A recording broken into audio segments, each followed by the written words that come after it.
मैं 40 साल तक अगर ज़िंदा रहूं तो मैं डिबेट करने को तैयार हूं। आए दुनिया का कोई शख्स मुझसे आकर बहस करे कि इस्लाम से बेहतर कोई तहजीब है, इस्लाम से बेहतर कोई कल्चर है, तक़वे और पाकदानी से बेहतर कोई कैरेक्टर हो सकता है जो नेशन को रीबिल्ड करे, कौम को सरेनो तामीर करे। तुम्हारी जवानी खर्च होनी चाहिए थी कमज़ोरों की खिदमत में, और तुम्हारी जवानी खर्च हो रही है लड़कियों के पीछे गाना गाने में।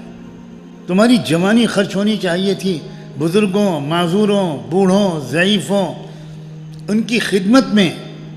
तुम्हें ज़रा मौका मिले और तुम 1 घंटे के लिए किसी हॉस्पिटल में चले जाओ, 2-1 मरीज़ों की खिदमत कर लो, बजाय इसके कि तुम 1 घंटा कुछ टीवी को देखो, मोबाइल को देखो, नंगी लड़कियों को देखो। यह तुम्हारा जवानी का इस्तेमाल है।